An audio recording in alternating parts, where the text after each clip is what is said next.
Welcome to the Good Leadership Podcast, where we explore the stories, strategies, and insights of thought leaders who inspire us to think differently and lead better.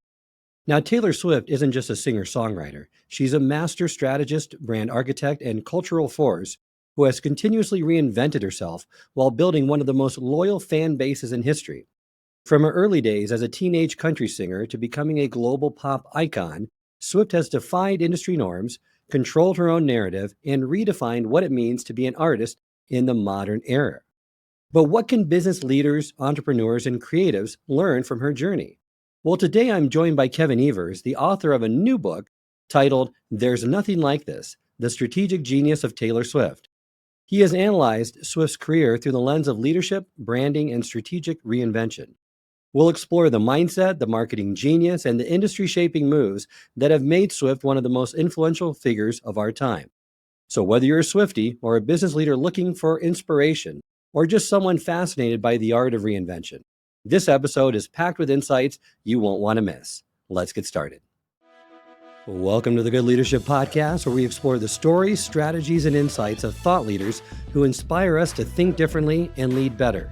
Through candid conversations and expert perspectives, we dive into the challenges, breakthroughs, and practical lessons that shape exceptional leadership.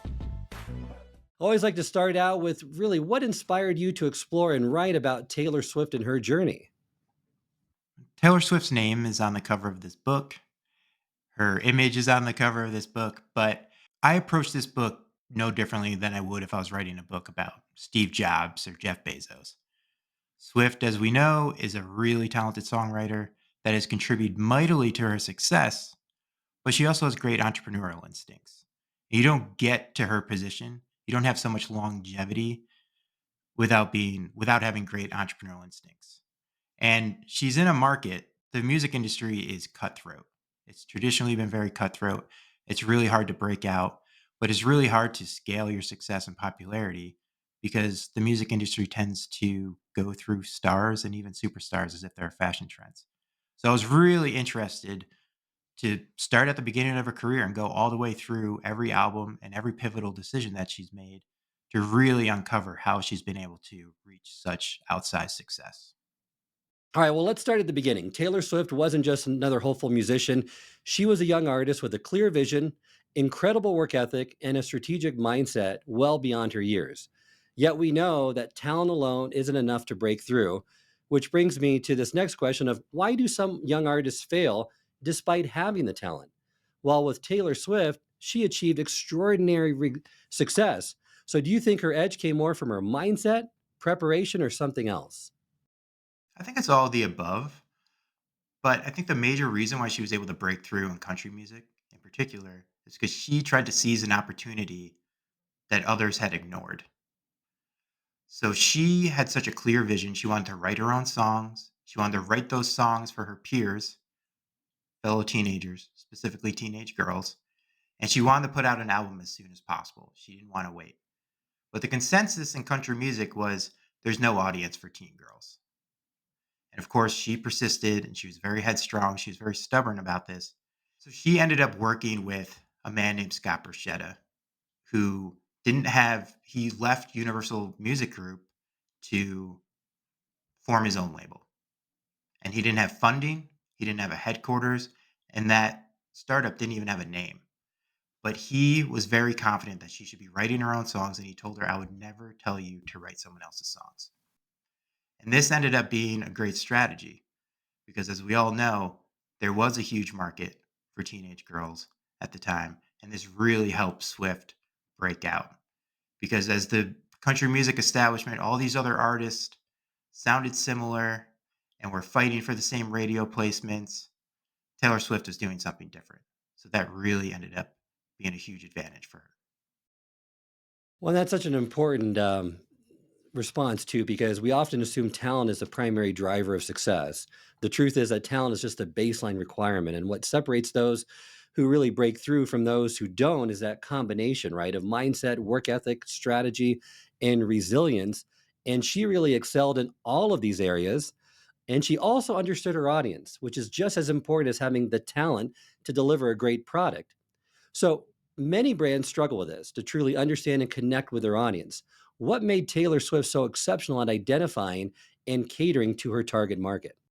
Well, in some ways, it was easy for her because she was a teen girl making music for teenagers. So she was really close to that audience. And that ability to connect with her audience is such a powerful aspect of anyone's career. And she just doesn't create music, right? She builds relationships with her fans. And this is something that brands and business leaders can definitely learn from with her direct engagement.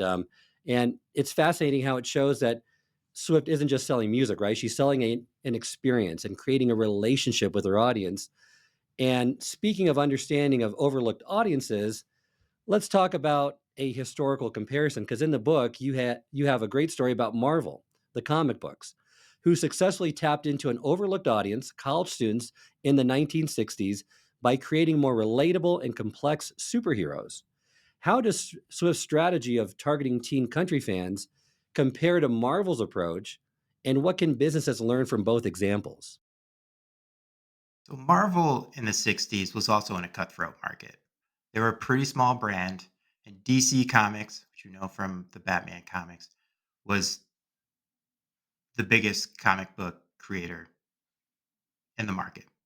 So Marvel, under the tutelage of Stan Lee, said, "Well, how do we compete with this?" And Stan Lee and his contributors and his co-collaborators said, we want to make more human characters. We want to make superheroes that are human at their core, that have human emotions and have human problems. And then they decided, our fan base should be young adults, college students. And this is an audience that no one else is really going after at the time. So this is exactly what Swift did. As other teen artists tried to make it in country music, it didn't work out because they were writing songs written by older songwriters. They weren't writing the songs themselves. So she was directly connecting with her audience, whereas others weren't. And then she decided, hey, there is an audience for this, and I'm going to go after the teen audience. I'm not going to go after an adult audience. And this is the same thing that Marvel did. So they both ended up going after non consumers. Although the data showed that those customers didn't exist, well, they ended up existing. And that's a blue ocean strategy. Instead of competing in this bloodbath of a red ocean, they went the blue ocean strategy. They ended up tapping into an untapped market. So the business lesson here, right, is market that no one's tapped into and speak directly to them. Marvel did it with college students. Swift did it with teen country fans. But we know with any industry, change is inevitable for both artists and businesses. Whether it's a company expanding into a new market or a artist transitioning into a new genre, success depends on how well that shift is managed. Poorly executed transitions can alienate core supporters, while well-planned evolution can lead to sustained growth and dominance. And one of the best examples of a smooth and sustainable market shift is what Taylor Swift transitioned into from country to pop. So rather than making an abrupt switch, right, she gradually introduced the pop elements while maintaining her storytelling roots, ensuring that both her loyal fans and her new audiences embraced the change. So, what strategies can leaders and companies kind of learn from this incremental transition into pop to make it smoother and more sustainable over the long run? Trust and consistency are paramount. Trust and consistency. Swift had always had a pop tinge sound, but for those first three albums of her career, she managed to change enough and to mature so her fans came along for the ride and felt like they were getting something new. But she didn't change so much that she alienated those fans. And that's always a hard balance. So Swift now has a reputation for being a shapeshifter, similar to David Bowie. But that wasn't always the case. And I feel like she's really earned the opportunity to shapeshift. So by the time she made this full transition into pop, her sound had gradually evolved to include more pop elements. So her fans were acclimated. But I think the most important point here is when she went full on pop, when there's no more banjos, no more mandolins, those are replaced with 80s sounding synthesizers. This was a huge risk for her because she was leaving the entire market of country music behind. And you never knew if her fans were still going to come along for the ride because pop music isn't known for its intimacy and its vulnerabilities, which are Taylor Swift's strengths. She made sure she really communicated that change to her fans. Rather than just dropping the album and letting them decide whether they liked it or not, she hosted a live stream that was simulcast on ABC and Yahoo. And she sat down directly. She didn't have a co-host. She was like a over-caffeinated morning show host. And she directly talked to her fans and said, I need to make this change. My personal life has changed. My taste in music has changed. And so I've made this transformation. So my music is transforming too. So she's always done a good job of not letting change just sit. She always makes sure to communicate with her fans and to communicate in really personal terms. And leaders and companies should approach expansion with a blend of continuity and change, like Taylor did, ensuring they honor the past successes while also embracing future opportunities. Because, of course, expansion and reinvention just they don't come without resistance. And Sure. like you mentioned in the book, when Swift crossed over into pop, she faced scrutiny from both country purists who felt she was abandoning her roots and the pop critics who questioned whether she belonged in the mainstream. And it seems like the bigger your success is, right, the stronger the backlash. The reality of many leaders and companies as well, they experience it when they disrupt an industry or take a bold new direction. How can leaders, learn from Taylor Swift to turn controversy into a strategic advantage? So Swift is a master at this. I always say that Taylor Swift's career has followed a modified version of Newton's third law, where every positive reaction is met by a equal or greater negative reaction. She's always courted controversy. Always. And she has a knack for turning those controversies into opportunities. She tends to come out of those controversies stronger than when she began. One of the greatest examples of this, in 2009, she released an album, Fearless. This is her second album. And this is a big crossover hit for her. But it also brought her into mainstream spaces and it also increased the scrutiny on her. And she was a teenage artist, and people have traditionally been skeptical of teenage artists. And there's a famous event that happened in 2009. Kanye West pops up on stage at the 2009 VMAs, steals the mic from Swift, and says, I'm going to let you finish, but Beyonce had the greatest video of all time. Essentially, what West was telling her is, you don't belong here. You're not talented enough. And this became a huge controversy. And then months later, at the Grammy Awards, Swift had a so to bad performance with Stevie Nicks, but she won Album of the Year, which is the most prestigious award in the music industry. And she was savagely ridiculed online for her singing talents. And Bob Lefsite, who has a music newsletter, it's a very popular music newsletter, said Taylor Swift has consigned herself to the dustbin of teen phenoms. His prediction was that she had ruined her career. So what does Swift do? She puts out her third album. And instead of embracing the criticism, and a lot of that criticism had to do with she was too childish, she had a princess fixation, her lyrics were too twee.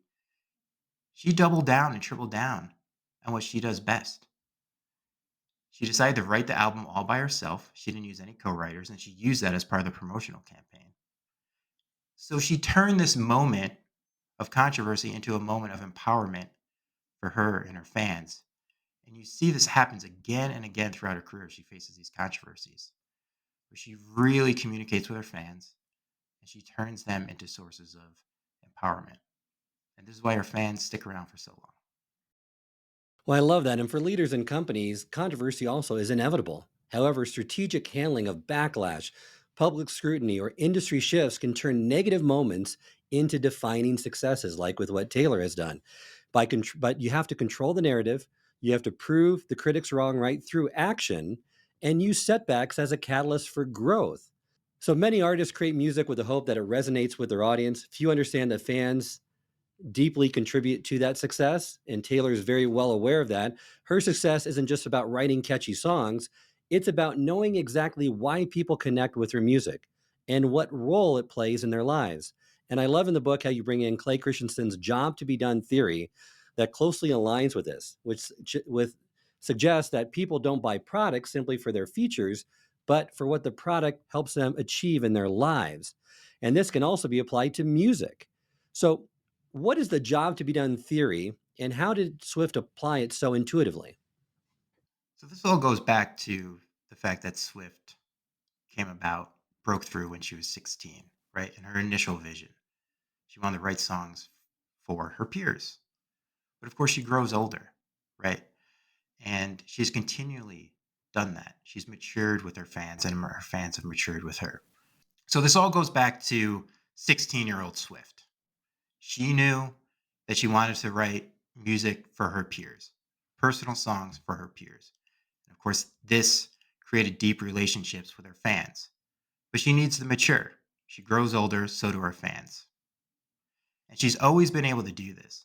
Each new album is like checking in with her fans. They see where she is in her life, and then they're able to take those experiences and relate them back to their lives. So this gets to Clay Christensen's job to be done theory, which says we don't just hire products. We hire products to fulfill a specific need. So in Swift's case, her fans aren't just listening to music. They're not listening to her for her music. I mean, that's a big part of it. But what does that music do for them? They're hiring Swift to articulate their emotions, to validate their identities, to give voice to their experiences. And so by doing this and to continually growing with her fans and to checking in about what's going on in her own personal life through her music, she's able to create and foster this deep personal sense of connection with her fans. And her fans feel as if they forge an intimate relationship with her. Now, this job to be done theory relates to everything that she does. It relates to how she sings her songs. Her voice is always right up in the mix. It's intimate, it's vulnerable. She conveys emotions from word to word, line by line. Her music encourages deep listening. It's not something you can really listen to casually. Her fans really dig into her music and they really look at her lyrics. And that's another thing that Swift does really well. Her lyrics are hyper specific. You can tell that they're diaristic, that they're really about her life. She doesn't write broad, general pop music or country songs. And then that goes into the experiences that she builds around her songs.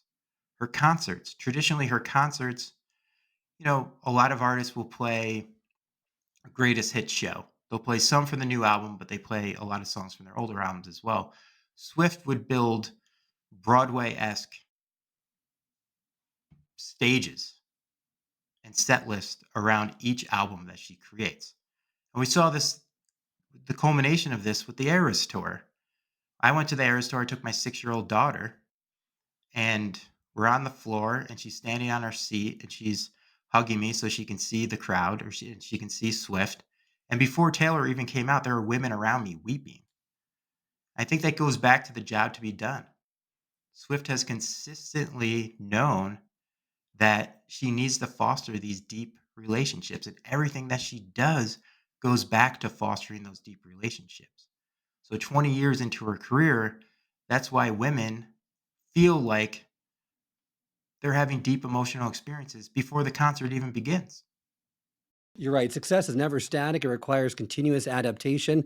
The most effective leaders and innovators understand that staying on top isn't just about what got them there. It's about anticipating change before it happens and evolving accordingly. And Taylor Swift's career is a testament to this principle. She has consistently recognized shifts in the music industry with streaming, with the digital era, and proactively reinvented herself, ensuring relevance for nearly, like you said, 2 decades. And this ability to stay ahead of trends and competition is rooted in a business concept known as productive paranoia. Andy Grove, the famous founder of Intel, once said only the paranoid survive. Well, it turns out that data and research actually backs this up. There's a great research study of leaders in all sorts of industries. And the question that the researchers asked is, how are these leaders able to navigate different crises? And what they found was is that these leaders had prepared for these crises. They were, even when things were going really, really well, they were paranoid. They were paranoid that things wouldn't go so well. And so because of that, they were able to really, when shifts happen and changes happen, they were ready for them. And Swift, no surprise, has been paranoid that her career may end. This happened very early in her career and it's continued throughout her career. She's articulated this many times. Now, a lot of musical artists think this. Elvis famously said to a journalist at the height of his fame, "I'm afraid that the light will go out just as quickly as it went on." And a big reason for that is superstars aren't self made, they're made by fans.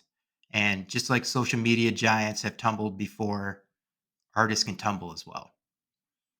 But for Swift, she's turned this paranoia into productivity. So she faced a big transition with her fourth album. She was no longer a teenager. And as we all know, teenagers really struggle to make it into their 20s, artists, I mean. And she had to make a decision. Am I still going to consistently go for incremental innovation or am I going to shift? Am I going to make a big jump? And this is when she really starts to go fully into pop and she makes that big decision. But she's done this continually throughout her career. She never sticks around for too long. She seems to anticipate changes before they happen. Now, there's been a few times where she hasn't, but for the most part, she never settles. She anticipates that things may change and she pivots. Well, and while productive paranoia helps leaders stay vigilant and avoid complacency, true reinvention requires more than just awareness. It demands courage, strategy, and the ability to make bold decisions at the right time, like you mentioned. And Taylor Swift, her evolution from country star to global pop icon wasn't accidental. It was a result of some very deliberate choices and calculated risks. And that raises an even broader question. Beyond staying ahead of the competition, what specific leadership lessons can we learn from Swift's reinvention process? Because she embraced change with intention, she listened to feedback, but she, in the end, wanted to be authentic to herself and trusted her instincts, correct? For sure. Authenticity is a big word here because she had built her brand on authenticity, on relatability, right? She was a teenager making music for teenagers. Authenticity, right? She wasn't writing other people's songs, right? It was coming directly from her. She had built a reputation as being a very relatable. She was more of a friend than a superstar, and that contributed mightily to her success. But authenticity can be a trap. If you focus too much on authenticity, you may not grow, you may not expand. And that's what Swift did, especially in her transition to pop. I think she realized that she as a person had to grow, she as an artist had to grow, and she couldn't rely on that old image of herself. She couldn't rely on that old image of the artist that she was. She had to make that change. And sometimes you have to do really tough things if you want to grow as a business. When one of the things that she always controlled the narrative, right? And she controlled the brand. Swift was successfully managing the public perception, leveraged social media, turned challenges into opportunities. Leaders need to also recognize this. They need to take ownership of their messaging and strategic vision that can shape how they're perceived rather than letting the market define it for them, correct? And this is different for artists because a lot of artists, my favorite band is Radiohead. Radiohead does not communicate like this with their fans. They put out a new album and it's usually drastically different than the previous one. And it's up for fans to decide whether they like it or not. Taylor Swift is different. Like we mentioned, she had that live stream, right? And at the time, so many artists were trying to come up with ways to catch the attention of their fans because streaming was now taking hold and the attention economy was taking hold. It's really hard to catch people's attention. So this is when U2 put their album on everyone's iTunes, everyone's iPhone. Jay-Z had a partnership with Samsung. He put his album on Samsung phones or Samsung app. Beyonce surprise dropped an album at the time. But Swift chose not to do that. She chose, okay, I'm making this big jump. I'm fully going on to pop. This is my big pop album. I'm going to spend as much energy communicating with my fans as I did creating the music. And that worked to her advantage, I think. And not only that, but she invited fans into her home for listening parties. I don't know about you, I'm not famous, but I'm not inviting people over to my house who I don't know. And she was one of the world's most famous people at the time and still is, of course.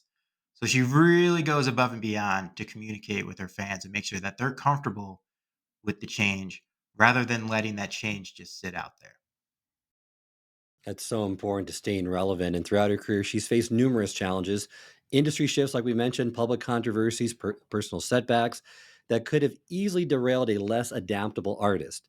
However, rather than merely surviving these obstacles, she's consistently used them as opportunities for reinvention and growth. And this ability to not just withstand adversity, but to thrive because of it aligns with a powerful concept from risk analysis and resilience theory that you mentioned in the book. And so, talk to us about what does it mean to be anti-fragile, and how does Taylor Swift really embody this concept? Anti-fragile is a step up from resilience. We know resilience is withstanding pressure, going through hardships. Anti-fragile is a step up from that. Anti-fragile means not only are we going through those hardships and coming out of those hardships or those controversies, we're coming out stronger. We're better than we were than when we went in. And there's many systems in the world that are anti-fragile. Our bodies are anti-fragile. Our immune systems are anti-fragile. We give our immune system the vaccine, a little part of the virus, it creates antibodies. We lift weights, we tear our muscles grow. And Swift embodies this concept because she's gone through so many controversies in her career. Her talent has been questioned so many times. And this happened in a big way in 2016, before her album Reputation. So this album came out right after her big pop release, 1989, which was the biggest pop release of the 2010s. Kanye West again. Kanye West always pops up into the Swift narrative. And I won't go too much into the details, but what happened there is Swift had long been criticized for being inauthentic. So if you build your brand around authenticity, a lot of people thought, "Oh, this is just a put on. She's she's not actually this authentic. She's actually not this nice. She's calculated. She manipulates her narrative, etc., etc." And Kanye West released a song that called Swift a bad name, and Swift didn't like it, but Kanye said that she had approved the lyric and had receipts, and months later, his then wife Kim Kardashian released a heavily edited video that seemed to show that Swift was lying. Now, a full video was later released, and it's nuanced, but it turned out that Kanye never said that he was going to call her this bad word, right? So she could she had legitimate reasons to be upset. Well, the internet turned on her. It was almost like a politician who really plays up his family values, but then cheats on his wife. It's like that's how people reacted to Swift, right?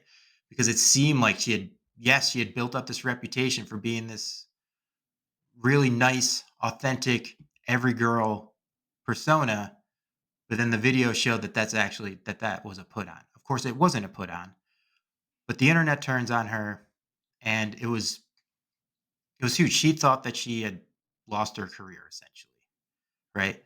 And I can understand why she thought that because reputation matters a lot. And if she were a publicly traded company, her stock price probably would have plummeted at that point. So, what does she do? This is where she becomes anti fragile. She doesn't necessarily fight back, she turns it into art. She doesn't hide away from the criticism. Her next album was purposely called Reputation because her reputation was in tatters. And she plays up this persona that people were creating for her, right? That she was actually this manipulator and she was calculating, she was conniving. And there's a term for this called narrative reversal. It's she's taking all the bad things that are said about her and she's embracing them and playing off of them and dissecting them in her music.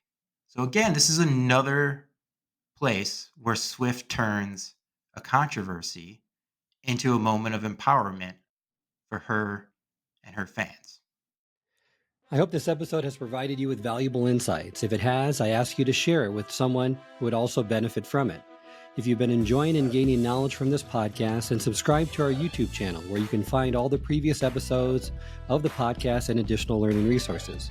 You can also subscribe to the podcast on Apple or Spotify and leave up to a 5-star review.